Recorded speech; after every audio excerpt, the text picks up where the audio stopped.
Iraídes, nós estamos preparando o boletim 2 do projeto Atlas ODS Amazonas e ele é dedicado ao indicador 1.2.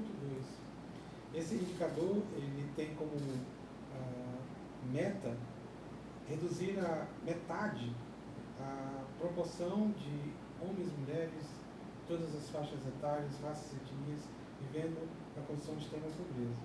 Nós aplicamos essa meta para a população identificada extremamente pobre dos municípios do Amazonas e encontramos dados intrigantes. Metade dos municípios amazonenses a pobreza é neutra, há homens e mulheres igualmente pobres, mas há casos em que há uma certa taxa de masculinidade da pobreza e uma certa taxa de feminicidade da pobreza. E o destaque é para o município de Itamaraty, com 6,6% a mais de mulheres pobres do que o esperado. A sua experiência de lidar com as desigualdades de gênero da sociedade, em que situações levaria uma população a ter mais homens ou mais mulheres em condição de extrema pobreza nos municípios amazônicos? Pois é, Henrique, o que acontece é que essa é uma questão de gênero, né? Tanto do ponto de vista das masculinidades quanto das chamadas feminização das situações de pobreza ou de outras situações, não é? Mas é uma questão de gênero. O que está posto? É que, na realidade, homens e mulheres têm diferentes inserções. Homens e mulheres também têm diferentes oportunidades de acesso a serviços, a bens, etc., né? E essas diferenciações acabam remetendo para o mercado, né, para certas exclusões, não é? Por exemplo, há mulheres que não tiveram acesso à educação formal, como também há homens que não tiveram acesso à educação formal, não é? Então, se formos pegarmos isso como uma variável de avaliação, nós podemos dizer que a educação formal é impeditiva de que alguns homens e algumas mulheres acessem ao mercado e, portanto, tenha aferição de renda, né? Essa é uma questão. Uma outra situação é que homens e mulheres também eles sofrem exclusões por força da reestruturação, da racionalização do mercado, né? Há postos de trabalho que retiram mais homens do que mulheres e há outros postos de trabalho que retiram mais mulheres do que homens. A última reestruturação produtiva, né, a primeira do tempo contemporâneo mesmo, propriamente dito, que ocorreu no final dos anos 80, com a abertura da economia, em 1989, né, nós tivemos aí uma evasão enorme da indústria por parte das mulheres. As mulheres saíram dos seus postos de trabalho porque se fechava, né, a robótica e a tecnologia, se voltava mais para a mão de obra masculina do que para a mão de obra feminina, né? Então, talvez isso explique por que em Manaus as mulheres estão em desvantagem nos níveis de pobreza, né? Se nós formos tomar a indústria como um grande campo de mercado e de aferição de renda, nós vamos perceber que as mulheres elas foram retiradas, foram excluídas pela reestruturação produtiva. Essa última, de 2008 para cá, piorou ainda mais para as mulheres, porque elas foram, de uma maneira muito rápida, excluídas do mercado, mas sumariamente, sem qualquer volta. Ainda que o governo Lula tivesse feito cotas e trabalhado com algumas empresas por retorno dessas mulheres, foi muito pouco que retornou para as empresas, porque as idades já eram superiores ao que a empresa exigia pela reestruturação, né? A ausência de escolarização era um outro fator, né? E aí por diante. Eu pude acompanhar dentro do Ministério das Mulheres, aquela secretaria que virou ministério, que eu passei todo esse tempo da secretaria como consultora lá. Eu pude acompanhar várias empresas aqui da região norte que fizeram essa busca de mulheres, vamos dizer assim, esse retorno de mulheres muito, muito pouco para a indústria, né? E elas receberam todo um incentivo do governo para fazer isso, e não fizeram a contento, né? Então, esse é um indicador que aponta para a exclusão das mulheres do mercado formal de trabalho. Elas foram para o mercado informal, e no mercado informal, nem sempre alguns né, alguns aspectos desse mercado, é computado, né, nas avaliações de pesquisa que se fazem pelas agências oficiais, né? Por exemplo, tacacazeira, né, a mulher que coloca a banca de churrasco, aquela que tem uma banca de produtos feitos pela economia solidária, né, as artesanias, tudo isso, talvez nem todos contem, mas elas estão trabalhando de alguma forma, né? Elas estão numa informalidade feminizada, que é aquela que, em última instância, mantém a família, né? Porque os homens também estão fora do mercado. E aí tem uma questão de gênero aí, porque os homens, quando eles saem do mercado, quando eles são desempregados, eles não têm ânimo para ir para o informal como as mulheres têm.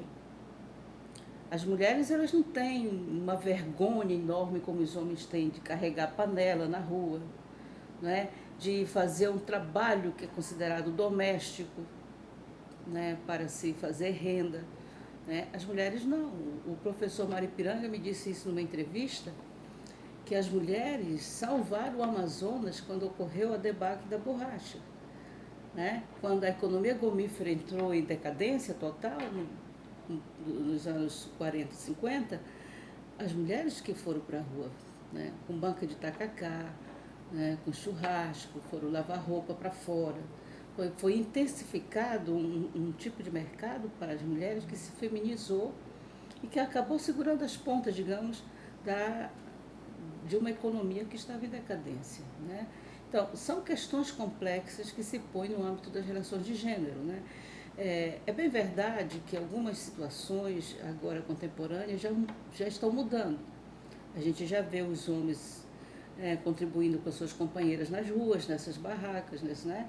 Nós vemos muito fortemente os homens inseridos como camelôs nas cidades, né? Enfim, eles estão trabalhando também na informalidade, né? Mas o que eu quero chamar a atenção é que é um nicho de mercado que estão os homens e as mulheres, nem sempre esse nicho é computado como trabalho que afere renda, que gera PIB, né?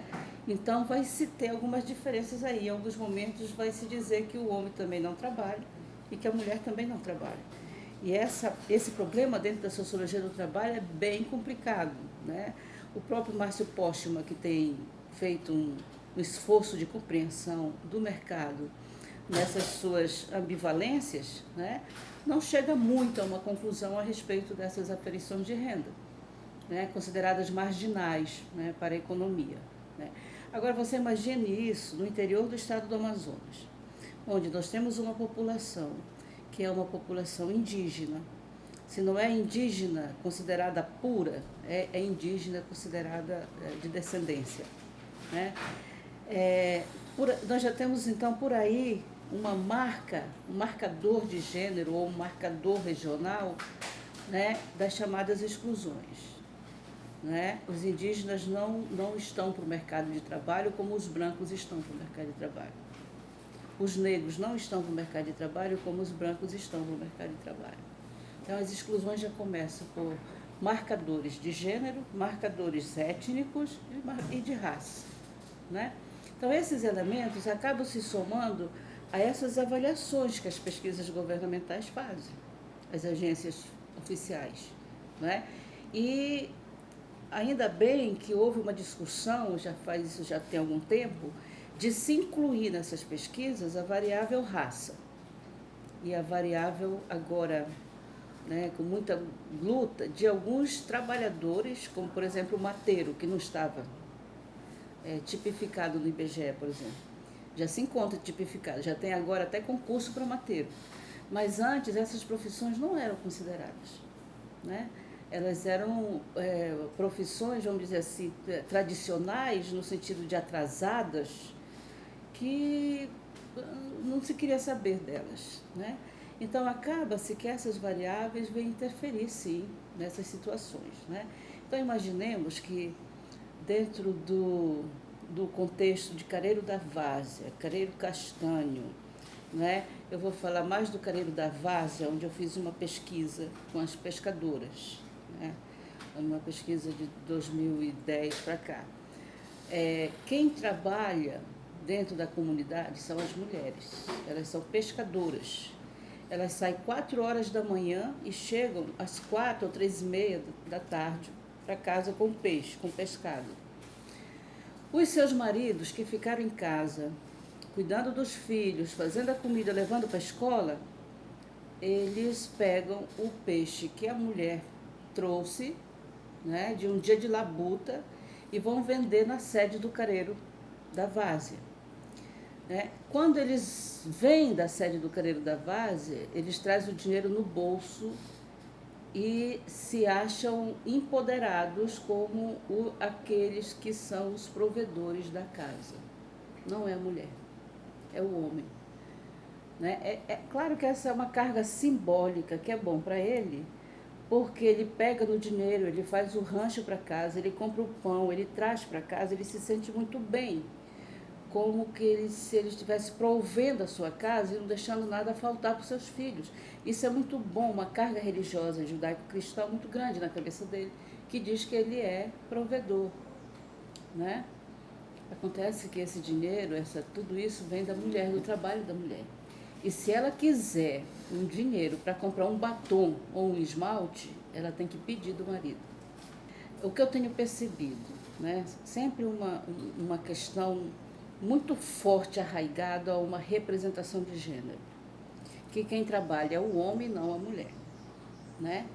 Que o Criador, lá no mito fundador da humanidade, disse que o castigo dele seria trabalhar e com o suor do rosto ia sustentar a casa, enquanto que a mulher ia ser punida, né, com as dores do parto, e ela ia servir então só para a reprodução.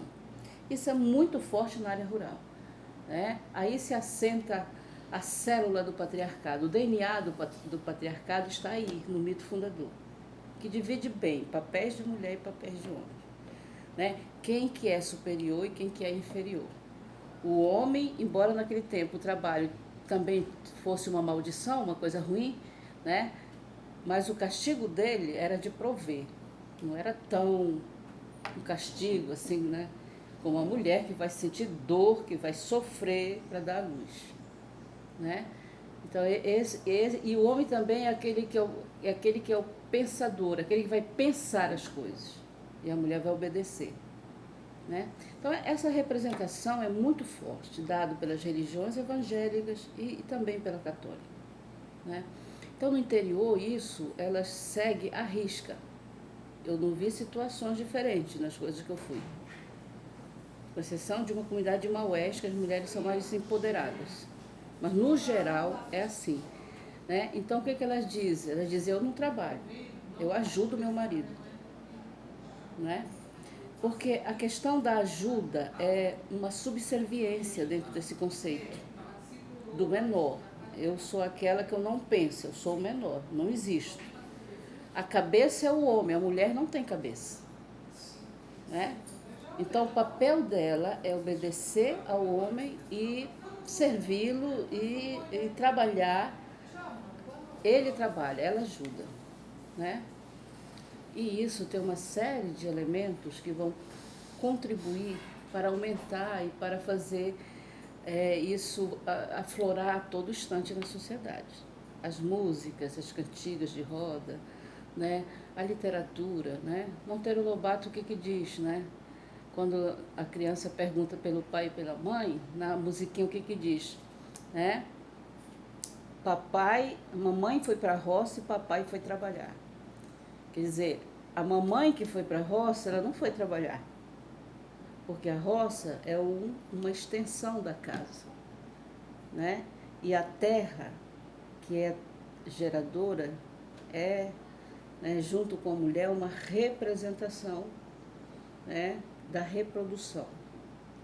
E o homem foi trabalhar, ou seja, o homem foi para a esfera pública, ele foi para fora de casa, ele foi pensar, ele foi, né?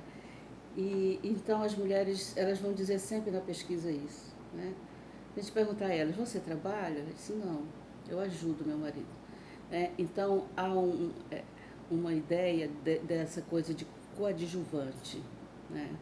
De que eu estou atrás, eu não penso, né? E é claro que isso vai rebater e muitas não oportunidades para as mulheres.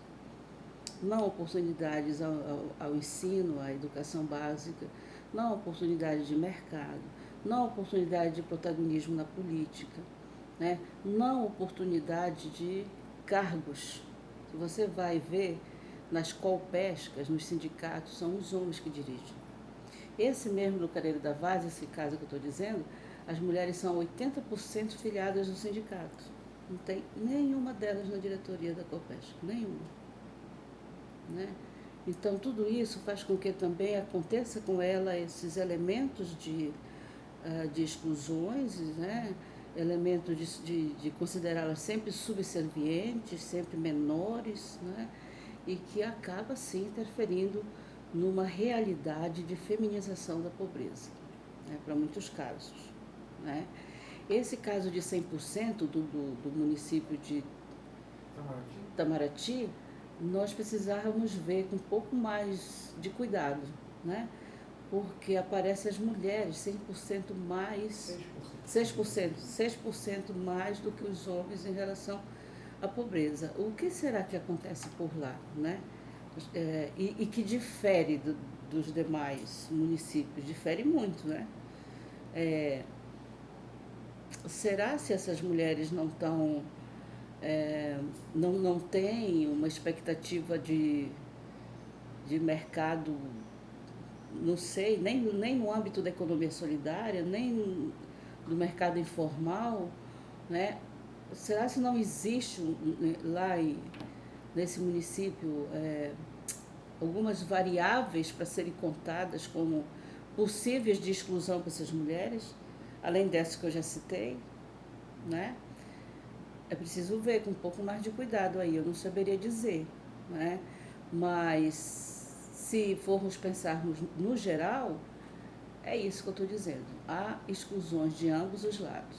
Então, e no caso dos homens, de uma certa pobreza que se engendra na masculinidade, pode ser que seja, então, o não acesso a esses nichos de mercados que se põem hoje, que são precários, mas eles existem, né?